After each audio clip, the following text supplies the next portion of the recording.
በኢቢኤስ ቴሌቪዥን የምናውቀው ጋዜጠኛ ዮናስ ከበደ ከ40 ሺህ በላይ ህፃናት የሞቱበትን የዘር ማጥፋት ወንጀል የጋዜጠኝነት ሙያዊ ስነ ምግባርን ጥሶ የህፃናቱን ሞት ለመደበቅ ሞክሯል ሲል አልጀዚራ አሳሳቢ ደረጃ ላይ በአሁኑ ሰዓት እንደሚገኝ የተለያዩ መረጃዎች እየወጡ ነው የሚገኙት። ታለቅሳለህ ክርስቶስን ድጋሚ ሊሰቅሉት ብለህ አንተ ግን ድጋሚ ልበላል ነው።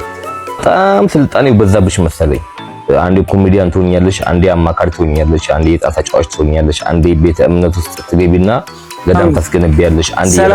ሰላም ቤተሰቦች እንዴት ናችሁልኝ? ደህና ናችሁልኝ? እኔ ደህና ነኝ። ክብሩ ይስፋ ብያለሁ። እንግዲህ ዛሬም ልክ እንደ ሁሉ ጊዜው ለእናንተ ወቅታዊ አዳዲስ መረጃ ዘል ቪዲዮዎች ይዤላችሁ መጥቻለሁ።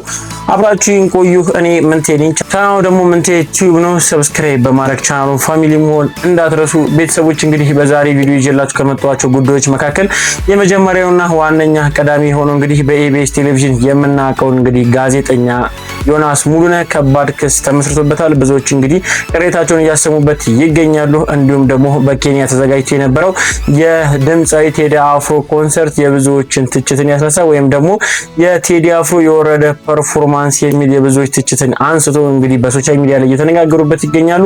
ሌላኛው ጉዳይ ደግሞ እሸቱ መለሰ በዚህ ዘመን እንግዲህ በሁለት በኩል የተሳለ ቢላ ሆኖ የሱን ተከታዮችን እንደፈለገ እየነዳቸው ነው ብለው ብዙዎች ቅሬታቸውን እያሰሙ ይገኛሉ። እናንተስ ምን ይመስላችኋል? ቪዲዮቹን እጋብዛችኋለሁ፣ መረጃዎችንም አካፍላችኋለሁ።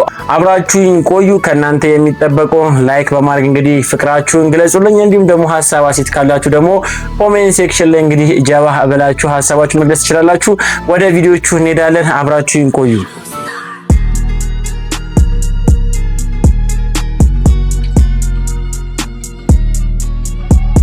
በቅድሚያም ሁሉም ሰው ሊሰማው የሚገባ አንድ መረጃ አለ። ባንኮች እንግዲህ የሚቆርጧትን ወይም ደግሞ የሰርቪስ ቻርጅ እንዲሁም ደግሞ የተለያዩ ከገንዘብ ጋር ንክኪ ያላቸው ጉዳዮችን የዋጋ ማሻሻያ አድርጓል። እስቲ ቪዲዮ ልጋብዛችሁና ሐሳባችን እንሰጥበታለን።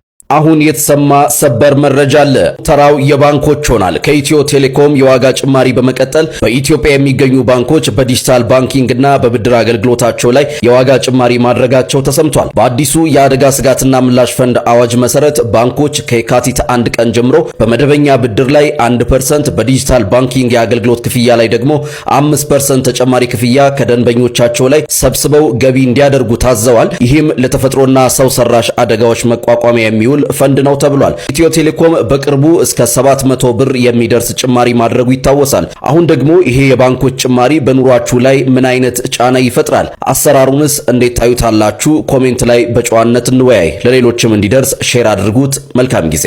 እውነት ለመናገር ከጥቂት ሳምንታት በፊት ኢትዮ ቴሌ ይሄንን ድርጊትን በተመሳሳይ ሁኔታ እንግዲህ አድርጎ የብዙዎችን ትችትን ወይም ደግሞ በከስተመሮቹ በሱ ተገልጋዮች ዘንድ እንግዲህ ከባድ ትችትን አስተናግዶ ነበረ። አሁንም ደግሞ ይህ የአደጋና ስጋት እንግዲህ ተብሎ በየተለያዩ ድርጅቶች ላይ በህብረተሰቡ የሚሰበሰቡ ገቢዎች አሉ። ስለዚህ ከነሱ መካከል ይመደባል። አንደኛው የሆነው ደግሞ ይህ የባንክ ሰርቪስ ነውና አሁንም በሚሰጠው አገልግሎቶች እንዲሁም ደግሞ እሱ ለከስተመሮቹ ከስተመሮቹም ለሱ በሚሰጡት አገልግሎት ላይ እንግዲህ የዋጋ ማሻሻያ አድርጓል። እናንተስ ምን ይመስላችኋል? ከቴሌው ጋር ተያይዞ ብዙ ትችት ስላለበት አሁንም ሐሳብ ካላችሁ ደግሞ ሐሳባችሁን ብትገልጹልኝ ብዬ ወደ እናንተ መጥቶኝ። ሌላኛው ጉዳይ ጋር ስንሄድ እሸቱ መለሰ አሁንም እንግዲህ ተከታዮቹን በሁለት ቢላ በኩል እንደተሳለ ሆኖ ሁሉንም እንግዲህ እንደፈለገ እየመራቸውና እየነዳቸው ይገኛል ብሎ ብዙዎች ትችታቸውን እያነሱ ይገኛሉ። እናንተስ እስቲ ቪዲዮ ልጋብዛችሁና ሐሳባችን እንሰጥበታለን። ድጋሚ እየሰቀልነው ነው ኢየሱስ ክርስቶስ። እዚህ ጋር ታለቅሳለህ ክርስቶስን ድጋሚ ሊሰቅሉት ብለህ አንተ ግን ድጋሚ ልበላል ነው። በጣም ስልጣኔው በዛብሽ መሰለኝ። አንዴ ኮሜዲያን ትሆኛለሽ፣ አንዴ አማካሪ ትሆኛለሽ፣ አንዴ የጣት ተጫዋች ትሆኛለሽ፣ አንዴ ቤተ እምነት ውስጥ ትገቢና ገዳም ታስገነቢያለሽ፣ አንዴ የራሴ ከተማ ትያለሽ ምናምን። በጣም ወጥረገሽ። እሺ ትንሽ ተረጋጊ። እንዲህ ያልሽ እንዲህ በቃ ቆላ። እሺዬ አሁን ባለፈው ምን አልክ? ካናዳ ሰው ልካለው ብለህ አስበልቻለሁ። ይቅርታ ልክ ያ ካናዳ በነፃ ነው ምናምን የሚሉ ብቻ ካን ሰው ጋር ተጣምረት ተሸቀል ነበረ። ከዛ እኔ የለሁበት ምናምን አልክ። አሁን ደግሞ ኤአይ አሰልጥኜ እገባለሁ አልክ። አስቀና እንደ እነሱ ገቢ ታስሬ ቦታም ያዋጣኛል ብለህ ነው መሰለኝ እሸቱ። እና ከዛ ደግሞ አንድ ያገረ ልጅ ዘመታል። የአዳማ ልጅ ናቲ የሚባል አርቲስት ነው ምናምን። የአዳማን ህዝብ አታሰደቡት። የአዳማ ህዝብ ትልቅ ህዝብ ነው ያለው።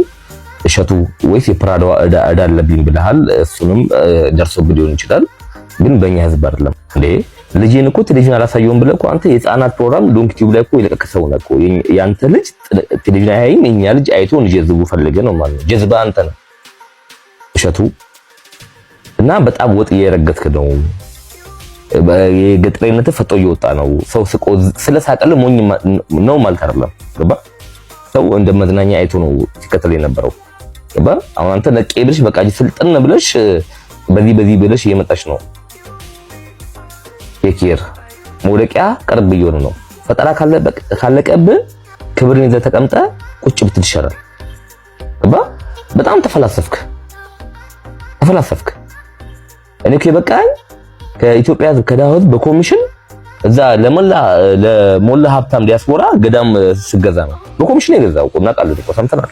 ኢትዮጵያ ግን አንዴ ካከበረ ቦታ ይሰጣል፣ ቶሎ አይጥልም። ግን አንቀሮ የተፋቀን ግን ማን ነው መመለሻ ይጠፋል ነው ማለት። እንዳንተ ብዙ ያደረጋችሁ ሰዎች ነበሩ።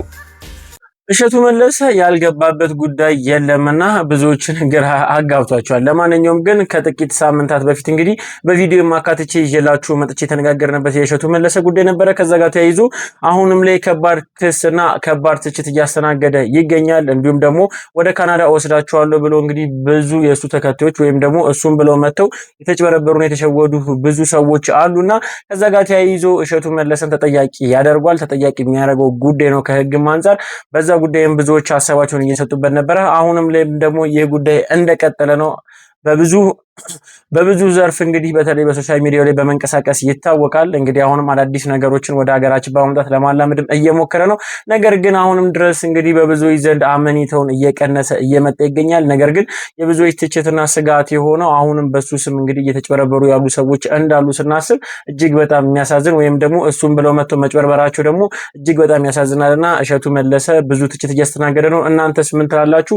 በእሸቱ መለሰ እንግዲህ ጉዳይ ሀሳብ ካላችሁ ኮሜንት ሴክሽን ላይ ብገልጹልኝ ብዬ ወደ እናንተ አሳለፍኩኝ። ሌላኛውና ቀዳሚ ጉዳይ ብዬ በመግቢያ ላይ እንደነገርኳችሁ ጋዜጠኛ ዮናስ ሙሉነህ በኢቢኤስ ቴሌቪዥን የምናውቀው እንግዲህ ትልቅ የሆነ ትችት አስተናግዷል። ምንድነው እስቲ ልጋብዛችሁ። ጋዜጠኛ ዮናስ ምን አጥፍቶ ነው ይህ ሁሉ ውርጅብኝ እየወረደበት የሚገኘው የሚለውን ዛሬ የምነግራችሁ ይሆናል። እሱ ብቻ አይደለም፣ ወደ 20 የሚጠጉ ኢትዮጵያውያን ጋዜጠኞችም ወደ እስራኤል አቅንተው ነበር። ታዲያ በዘገባቸው ትክክል አይደለም የዘገቡት ነገር። እነዚህ ጋዜጠኞች ሆዳደሮች ናቸው እየተባለ እንግዲህ ሰሞኑን በተለያዩ ሶሻል ሚዲያ ላይ የተለያዩ ውዝግቦች ተፈጥሯል። ምንድነው የተፈጠረው? የተወሰነውን ላጋራችሁ። እንግዲህ አልጀዚራ ሊስኒንግ ፖስት በተሰኘ ፕሮግራሙ ባደረገው ምርመራ እስራኤል በጋዛ እየፈጸመችው ያለው የዘር ፍጆታ ገጽታ ለመቀየር 20 ኢትዮጵያውያን ጋዜጠኞች ጨምሮ ከተለያዩ የአፍሪካ ሀገራት የተውጣጡ የሚዲያ ባለሙያዎች ወጪ በመሸፈን አሳሳይ ዘገባዎች እንዲሰሩ ማድረጓም እንግዲህ አጋልጠዋል። ከ10 የኢትዮጵያ መገናኛ ብዙሃን የተውጣጡ 20 ጋዜጠኞች በጉዞ ላይም ተካፍለዋል። ታዲያ ጋዜጠኞቹ ባዘጋጃቸው ፕሮግራሞች ላይም የፍልስጤማውያን ድምጽ ያላካተቱ የጉዳቱ መጠን ያላነሱና ፍልስጤም የሚባል ህዝብ እንደሌለ የሚያስመስሉ ይዘቶችን ማሰራጨታቸው ነው የተጠቀሰው። ጉዞ በእስራኤል መንግስትና ለእስራኤል ቅርበት ባላቸው ተቋማት እንደ ደቡብ አፍሪካ አይሁድ ቦርድ የተመራው ወጪ የተሸፈነ ቢሆንም አብዛኞቹ ጋዜጠኞች ግን የገንዘብ ምንጩ ሳይገልጹም ቀርተዋል።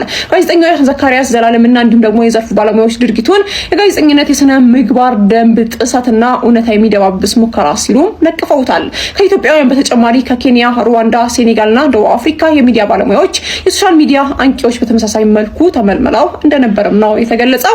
በደቡብ አፍሪካ የሚገኙ የፕሬስ ካውንስል ጉዳዩን ከመረመረ በኋላ ለሚመለከታቸው ጋዜጠኞች ይቅርታ እንዲጠይቁና የገንዘብ ምንጮቻቸው እንዲገልጹ የወሰነ ሲሆን ኢትዮጵያውያን ባለሙያዎች ግን እስካሁን ድረስ ለቀረበባቸው ክስ ምንም አይነት የሰጡት ምላሽ የለም። እንግዲህ ከሰሞኑን ዮናስ ላይና እንዲሁም ደግሞ የተለያዩ 20 ጋዜጠኞች ላይ እየወረደ የሚገኘው ውዝግብ ወይም ደግሞ እየደረሰባቸው የሚገኘው ነቀፌታ እንግዲህ በዚህ የተነሳ ነው። አዲስ ነገር ካላጋራችኋለሁ። መልካም ጊዜ። ዮናስ ሙሉነህ የብዙዎችን ትችትን እንግዲህ ከሰማህ በኋላ ምንም አይነት ምላሽ አልሰጠም። ነገር ግን ምላሽ ቢሰጥበት ብዬ እኔ ሐሳቤን መስጠት ፈልጋለሁ። በዚህ ጉዳይ ላይ እንግዲህ እስቲ እናንተ ምን አይነት ሐሳብና ምን አይነት አመለካከት አላችሁ ብታጋሩኝ ብዬ ወደ እናንተ አሳለፍኩኝ። ከዮናስ ሙሉነህ ጋር ተያይዞ አዲስ መረጃ እስካሁን ያለው ይህ ነው። ተጨማሪ አዲስ መረጃ የሚመጣ ከሆነ የማሳውቃችሁ ይሆናል። ሌላኛው ጉዳይ ደግሞ የቴዲ አፍሮ ጉዳይ ነው። ቴዲ አፍሮ እንግዲህ በኬንያ ያዘጋጀውን ኮንሰርትን ሰምተናል። እንዲሁም ደግሞ በተለያዩ ሶሻል ሚዲያ ላይ በተንቀሳቃሽ ቪዲዮዎችም እየተጋሩ የተመለከትነው ጉዳይ ነው። በወትሮ ከለመድነው ባነሰ እንግዲህ ጥቂት ተመልካቾች ብቻ ወይም ደግሞ ጥቂት ታዳሚዎች ብቻ በኮንሰርቱ ላይ ተገኝቶ እንግዲህ ኮንሰርቱን ጊዜ አሳልፎ ነበረ።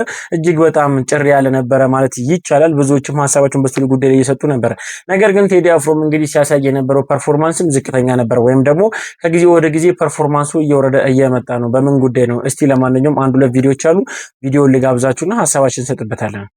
ቴዲ አፍሮ አሳሳቢ ደረጃ ላይ በአሁኑ ሰዓት እንደሚገኝ የተለያዩ መረጃዎች እየወጡ ነው የሚገኙት። ቴዲ አፍሮ በኬንያ ሞምባሳ በነበረው የኮንሰርት ፕሮግራም ላይ ምን አጋጠመ? ኮንሰርቱንም ለመታደም የተለያዩ አካላቶች ከተለያየ ቦታ ከኢትዮጵያ መሄዱ እንዳሉ ሁሉ ከተለያዩ የዓለም ክፍሎች የቴዲ አድናቂዎች በሞምባሳ ከትመው ነበር። ቴዲ አፍሮ በአሁኑ ሰዓት እድሜው 50 እንደሞላው ይታወቃል። ከእድሜ ጋር ተያይዞ የመጣ ችግርም ነው ቢባልም አንዳንድ ተንታኞች ይህንን ጉዳይ ሊያስተባብሉ ችለዋል። ምክንያቱም እነ ጥላሁን ገሰሰ፣ እንደነ አስቴር አወቀ፣ እንደነ መሐሙድ አህመድ ከ50 ዓመት በላይ መድረክ ላይ እንግዲህ የተለያየ ብቃታቸውን ሲያሳዩ ቆይቷል። ብዙዎቻችን ቴዲን ስናስብ በመድረክ ስራዎቹ እጅግ ጉልበት ያለውና ታዋቂ አርቲስት፣ የመድረክ ስራዎችን በተለየ ብቃት የሚሰራ አርቲስት እንደሆነ፣ ድምፃዊ እንደሆነ ሁላችንም እናውቃለን። ሞምባሳ ላይ ግን በዚህ ተቃራኒ ነው። ቴዲ አፍሮ እጅግ በወረደ የመድረክ አቀራረብ የሙዚቃ ስራውን ለተመልካች አቅርቧል እየተባለ በአሁኑ ሰዓት እየተነገረ ነው የሚገኘው።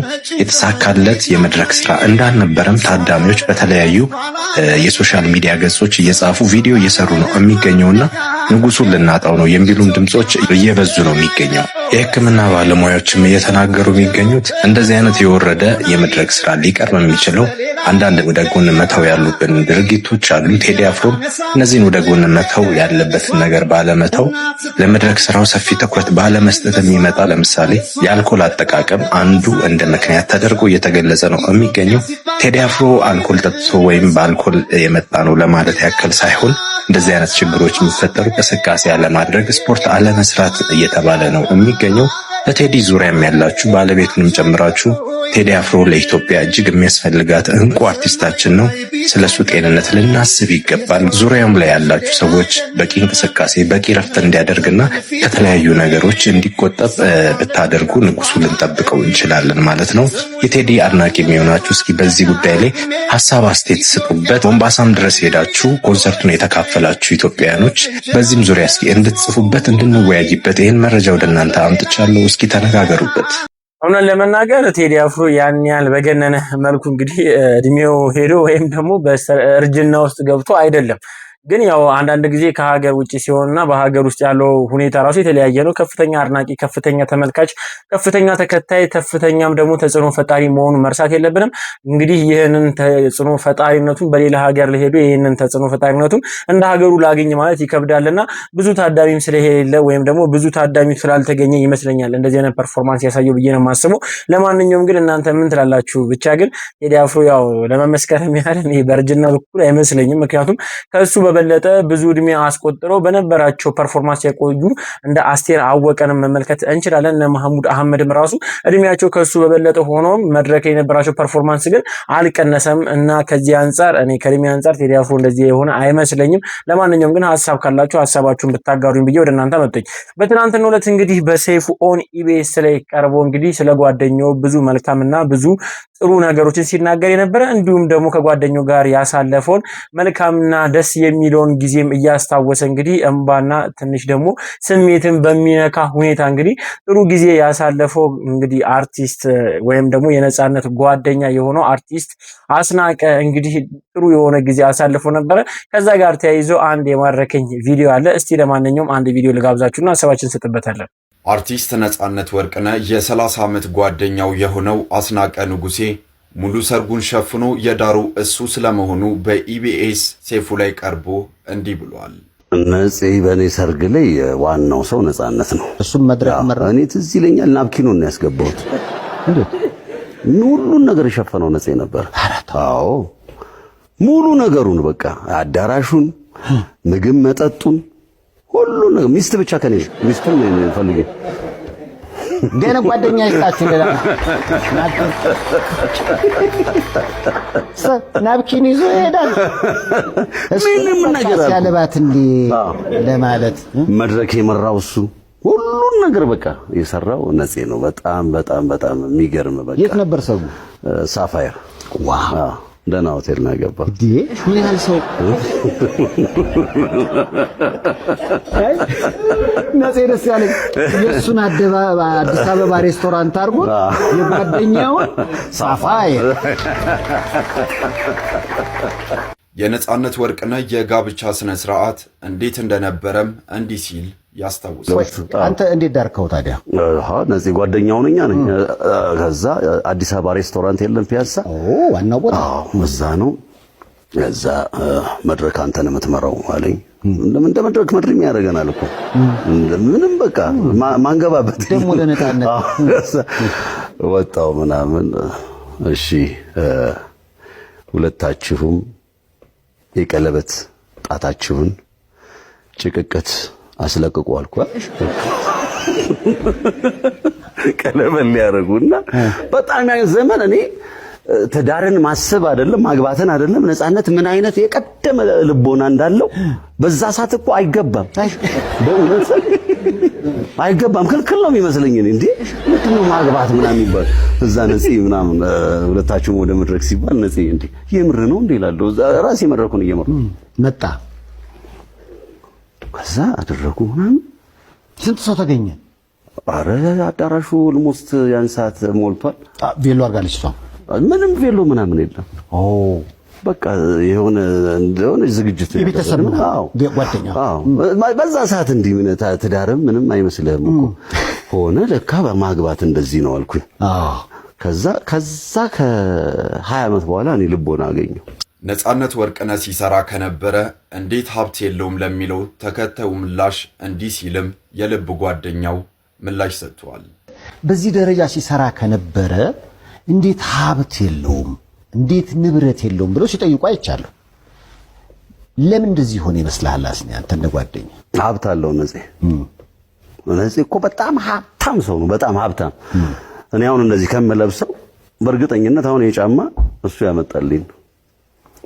ነፃነት አንድ ቤት ገባ ማለት ምንም ማጋነን አይደለም። አሁን 22 ብትሄድ ያግራንድን ታውቀዋለህ? የድሮ የግራንድ ጋሽ ታዴ ቤት ምናምን እዛ አሁን መደዳውን እንደዚህ ሰው ካለ በቃ የነፃነት ፍላጎት ምን እንደሆነ ከሰው ጋር መሆን ይፈልጋል። ደረጃ ይልና ነፃነት ወርቅነህ ሰው እንደሚሰበስቡ ማንም ሰው አይሰበስብም። ስብስብ ይላል በቃ ሰው እዛ ጋር ነፂ ለሽንት የሚወጣ መስሎ ሲባል ሂሳብ ተከፍሏል ነው። ማን ከፈለ? ነፂ ከፍሏል። አሁንም አለ።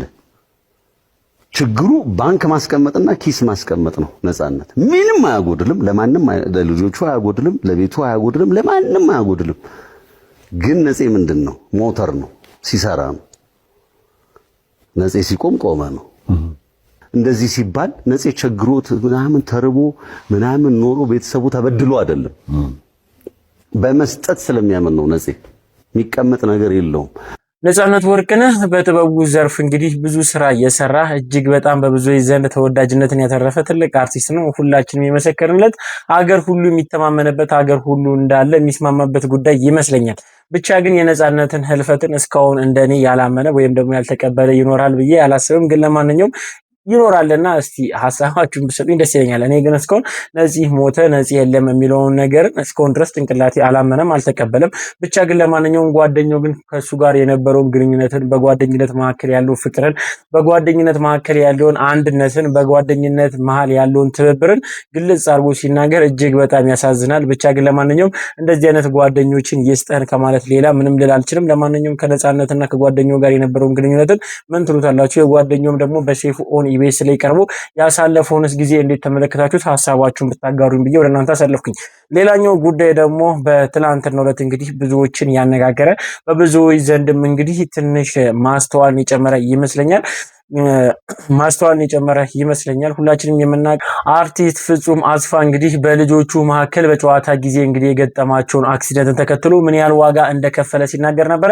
ያስተምረናል ብዬ አስቤ ነው። በተለይ ለወላጆች እጅግ በጣም ይጠቅማልና በሰሙት ብዬ ለእናንተ ጋበዝኩኝ። ተጋበዙልኝ። ድንገት ከልጆቹ ክፍል ውስጥ አንደኛው ትንሹ ጮኸ ማለት ነው። በጣም የሚያስደነግጥ አጫጫህ ነው የጮኸው። ተሯሩጠን ክፍላቸው ስንገባ እሱ አልጋ ስር ነው ያለው። ትንሹ ትልቁ አልጋው ላይ ሆኖ ይሄኛው ከስር ሆኖ ትንሹ በእግሩ ፍራሹን ይገፋል። ትልቁ ደግሞ ከላይ ሆኖ ይዘላል ማለት ነው እየተጫወቱ። ይሄኛው እንዲየገፋ ከላይ ሲዘል እግሩን አጥፎታል ወደ ተቃራኒ አቅጣጫ። እንግዲህ እንዳሉን ከሆነ ስንመጣ ግን ምንም የሚታይ ነገር የለም። በጣም ህመም ላይ ነው ያለው። ይጮሃል። በቃ ተደነጋገጥን። አጋጣሚ ለአዲሱ ህፃን ለሆስፒታል ቀጠሮ ስለምንሄድ በዛው ኢመርጀንሲ ይዘነው እንሂድ ብለን ተሯሩጠን ይዘነው ወጣን። በባህሪው ያው እሱ ብዙ ነገሮች ስለሚያካብድ ያው እንክብካቤ ስለሚፈልግ ትንሽም ነገር ስትቧጭረውም ይሁን ምናምን እንደዚህ ብሎ ነው የሚውለው። በቃ ባንዴጅ አርጉልኝ ስለሚያካብድ እያካበደ እንዳይሆን የሚል ጥርጣሬ ኖረኝ። ምክንያቱም ከውጭ የሚታይ የለም። ለማጠፍ ለመዘርጋት ስሞክር እግሩን ያለቅሳል። ከዛ ሆስፒታል ደረስን። ኤኒዌይስ ኢመርጀንሲ ወዲያውኑ እነሱ ራጃ አነሱትና አዩት። ምንም ፍራክቸር የለውም፣ የተሰበረ አጥንት ምናምን አያሳየንም። ስለዚህ ፔኑን ለጊዜው ኮንትሮል እናርገው ብለው ያው ኢትዮጵያ ጀሶ እንደምንለው ታሸገለት ማለት ነው። ታሽጎ 2 ሳምንት ይቆይና ከ2 ሳምንት በኋላ ቀጠሮ ተይዞለት ሆስፒታል ይሄድ ተባልን። ኤኒዌይስ ብቻ 2 ሳምንቱም አለፈ። ወደ ሆስፒታል ተመልሰን ስንሄድ አሁንም በፍጹም መርገጥ አይችልም። ስለዚህ ሆስፒታሉ ጋር ተነጋገርንና ሁለተኛ ቼክአፕ ተደረገ። አሁንም ያው ነው። መጨረሻ ሲቲ ስካን ይነሳ ተባለ። ሲቲ ስካን ሲነሳ አስደንጋጩ ነገር በመኪና አደጋ ወይንም ደግሞ በከባድ ስፖርት ሊከሰት የሚችለው ፒሲኤል የሚባል ሊጋመንት ወይንም ደግሞ ጉልበትን የላይኛውን የሰውነታችን የላይኛውን እግር ክፍልና የታችኛውን የሚያያይዘው ጉልበታችን መካከል ያለ ሊጋመንት ወይንም ደግሞ ጅማት ነገር ተበጥሷል ማለት ነው። ኤሲኤል እና ፒሲኤል የሚሉት አለ። ኤሲኤል ከፊት ነው፣ ፒሲኤል ከኋላ ነው ያለው። የኋለኛው ሙሉ ለሙሉ ተቀዷል። ከዛ ሚኒስከስ የሚባለውም እንዳለ ቲር አርጓል፣ እሱም ተቀዷል። ስለዚህ 2 አይነት ጉዳት አለው። በጣም አስደንጋጭ ነበረ መረጃውን ስንሰማ። ከዛ በቃ ሆስፒታሉ ምንም ሊያደርግለት አልቻለም። ምክንያቱም ይሄ የፒሲኤል አደጋ በሰርጀሪ ነው የሚስተካከለው። ይስተካከላል በሰርጀሪ። ነገር ግን በሰርጀሪ ለማስተካከል እድሜው አይሆንም። 4 ዓመቱ ወደ 5ኛ ዓመቱ ሊሻገር ባለበት ቅጽበት ስለሆነ የተከሰተው በዚህ እድሜ ተከስቶ አይተናናቅም። እንደተባለው በመኪና አደጋ ወይንም ደግሞ በከባድ ስፖርታዊ ግጭት የሚፈጠር ነገር ነው እንጂ በሱ እድሜ የሚከሰትም አይደለምና ምንም ልናደርግ አንችልም። እንዴት ምንም ልናደርግ አንችልም? በጣም ፈታኝ ጊዜ ነበር። በጣም ከባድ ህመም ውስጥ ነበረን እኛ። ምክንያቱም በሱ እድሜ ሰርጀሪ ካልተደረገ ምንድነው የሚሆነው? በጣም አሳሰበን። ከዛ በኋላ እነሱ ጋራ ምንም መግባባት አልቻልንም። ወደ አገር ቤት ልንመለስ ነው ብለናቸው ስለነበረ በቃ ብሬስ የሚባል ነገር አለ። ያው ሲተኛ የሚወልቅ ደግሞ ተነስቶ ሲንቀሳቀስ የሚታሰር የእግር ብሬስ በሱ እድሜ መገኘት ስለማይችል የአዋቂ የእጅ ብሬስ ይታሰርለት በሚል እሱ ተወሰነ። ከዛ በኋላ እሱ ገዝተን ልናረግ ስንሞክር ምንም በቃ እግሩ ጋር አብሮ ሊሄድ የሚችል አይደለም እና እዛኛው ሆስፒታል የሄድንበት ምንም አይነት እርዳታ ማግኘት ስላልቻለን ተስፋ ቆርጠን ሌሎች ሆስፒታሎች ማፈላለግ ጀመርን። ሁለተኛ ሆስፒታል ሄድን። ሁለተኛውም ሆስፒታል በሱ እድሜ ሰርጀሪ ስለማንሰራ አይሆንም አሉ። ከዛ በኋላ ወደ ሌላ ሐኪም ጋር መረራችን። አጋጣሚ የሄድንበት ሆስፒታል እኔ የልጄ እንኳን እንዲህ አይነት ነገር ቢገጥመው ቀጥታ የሚሄደው እከሌ የተባለ ዶክተር ጋር ነው በሚል ወደ ሌላ ሆስፒታል ስካቲሽ ራይት የሚባል ሆስፒታል ተላክን። እዛ ሄደን እዛ ደግሞ እነሱም ማድረግ የምንችለው ነገር አትሊስት አንደኛው ሚኒስከስ የሚባለው ሌላ የጎንዮሽ ጉዳት ሊያመጣ ስለሚችል እሱን ትሪት ለማድረግ እንሞክራለን። ሳይቀደድ በብስ ብቻ ካሜራ ነገር ውስጥ አስገብተው የሚወስዱት ሰርጀሪ ነው። እሱን አደረጉ።